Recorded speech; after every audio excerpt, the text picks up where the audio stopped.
Баршаларыңызға ассалаумағалейкум.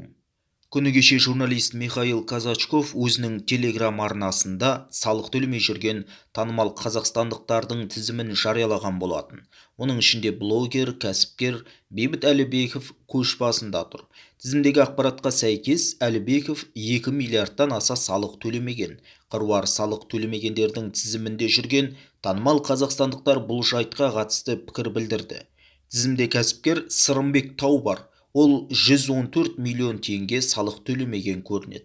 Алайда кәсіпкер оған қатысы бар компаниялар кемінде 10 миллиард теңгеден астам салық төлегенін айтты.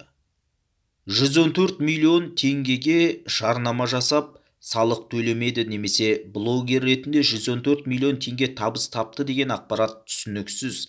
Осы мәселеге қатысты есепшім барлық құжаттарды мұқият тексеріп, 2022-2023 жылдарға қатысты мән жайды анықтайды.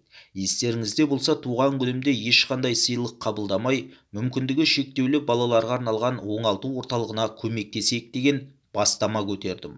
Сол кезде 77 миллион теңге жиналып, оның үстіне өз қаражатымнан қомақты үлес қосып, орталыққа бердік. Қазіргі күнге дейін сол орталықтың шығынын өз мойныма алып келем. Бүгінде ай сайын 300-ден астам бала тегін емделеді. Егер банктік карталарға түскен қаражаттарды осылай салық есебіне енгізетін болса, онда әрбір Қазақстан азаматының картасы тексерілуі мүмкін. Бұл жағдай сіздің де басыңызға түсуі ғажап емес. Сол себепті кіріс шығысыңызды есептеп жүргеніңіз абзал. Мен жарнама арқылы ақша тапқан емеспін. Құдайға шүкір, өз кәсібім бар. Табысым өзіме жеткілікті азаматпын, дейді кәсіпкер Сырымбек Тау.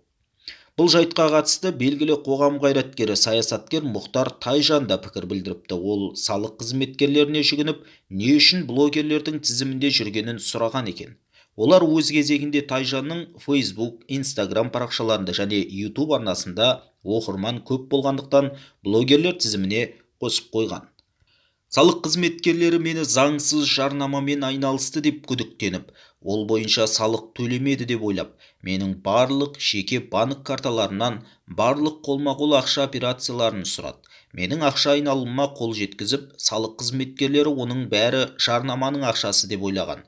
Бірақ оның ішінде заңды тұлғалардан бірде-бір ақша түспеген, бәрі жеке аударымдар. Отбасылық аударымдар, басқа банктегі шоттарымнан, өз депозиттерімнен, банкоматтардан қолма-қол ақшаны толтыру және тағы басқа. Салық органдары мұның барлығын жарнама үшін салық салынатын табыс ретінде есепке алған. Дәл осындай құлшыныспен салық қызметкерлері Азаттық тілшілері анықтаған Біріккен Араб Әмірліктерінде элиталы үйлері бар екені анықталған шенеуніктер судья банкрот болып жатқан ұлттық компаниялардың басшыларын тексерсе жақсы болар еді, дейді Мұхтар Тайжан.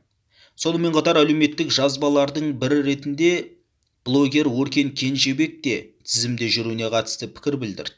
Айналамдағы бар ақшаны есепке алған-ау, мұндай ақша болса Қазақстанда жүріп нем бар, дейді Өркен Кенжебек. Блогерлер бажылдап жатыр. Бір пост миллион сторис 800 мың деп, көп нүктенің орнына керекті әріп қойып алсаңыздар болады. Сыпайылар үшін кеудесін деп оқуға рұқсат. Яғни кеудесін керетін ағайындар әбден састы. Салық комитеті танымал әнші, актер, блогер, инфлюенсерлердің мойнына миллиондаған салық іліпті. Тізімнен талай танысты тауып алдым. Қазақтың тойы бітпесін деп қақылдайтын әншілер шетінен миллионер, миллиардерлер екен ғой. Бірақ бірден салық төлемеген. Инста жұлдыздар бюджетке 53,3 миллиард теңге берешек көрінеді. Салық органдары 594 адамның кірісін тексеріп, декларациямен сәйкес келмейтін қаражатты анықтаған. Енді олар 30 жұмыс күні ішінде салық есебін реттеу керек, немесе түсініктеме беруі тиіс. Бұдан былай бәріміз салықшылардың жіті бақылауында боламыз. Бұл менің жеке картам, маған кім ақша жіберсе де өзім білем деген аргумент енді қабылданбайды. Салық органдары кез келген тұрақты аударымды кіріс ретінде көріп тексереді. Кәсіпкерлер, фрилансерлер, жалдамалы жұмысшылар барлығы табысына сай салық төлейді. Блогерлерде бұл тізімде бар. Егер сіздің контентіңіз ақша келсе, ол табыс болып саналады. Енді заңнан қашып құтыла алмайсыз. Қазақстанда қаржы ағымдары толық бақыланады. Бүгін блогерлер, ертең дүкеншілер, таксистер деген сияқты. Ақша қозғалысын жасыру барған сайын қиын бола түседі. Сондықтан цифровизация дәуірінен енді көлеңкелі экономикаға қайта көшуіміз мүмкін. Яғни қалтамызда қағаз ақша қайта пайда болады. Ал заңды жұмыс істегіңіз келсе, салық төлеу керек. Жылдар бойы жиналып қалған қарызды өтеген ай сайын төлеп тастаған тиімді. Қалтаңызға салмақ салмайды, білінбейді. Сондықтан ресми табыс бар болса, оны мойындап тиісті салықты төлеу керек деп ойлаймын. Дұрыс па, блогер жолдастар, дейді Диас Нұрақын өзінің әлеуметтік желідегі парақшасына қалдырған жазбасында.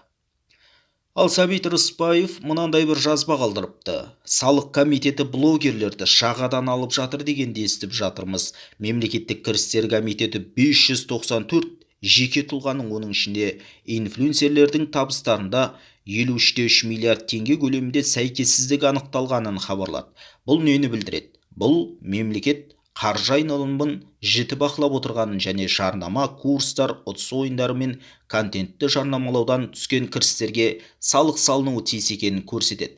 13-14 ақпан аралығында салық органдары табысты төмендету бойынша ескерту хаттарын жолдады. Енді блогерлерде 30 жұмыс күні бар. Осы уақыт ішінде олар қосымша салық есебін тапсырып, салығын төлеуі тиіс. Немесе барлық түскен қаражаттың табыс емес екенін дәлелдеу керек. Мысалы, өз шоттары арасындағы аударымдар.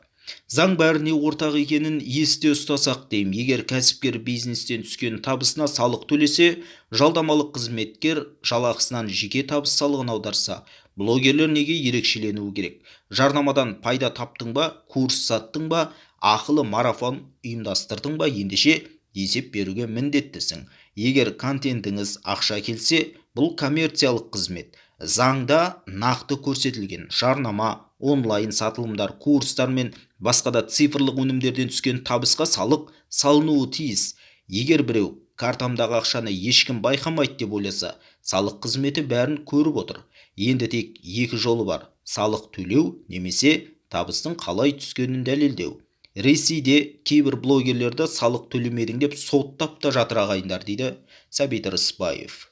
Расында заң алдында бәрі ортақ. Бұған дейін ішкен жегенін әлеуметтік желіге жарнамалап жүретін блогерлер бұлар қайдан ақша тауып жатыр деп тамсанып отыратын жұрт енді олардың салық төлегеніне қарап, шынында бұл ақшаның тектен текке келіп жатпағанын біліп отырады. Мемлекет барлығын жіті бақылауда ұстап отыр деген сөз. Салық комитеті сақ қимылдап және тиесілі жағдайда салық төлеуге міндеттейтін болады.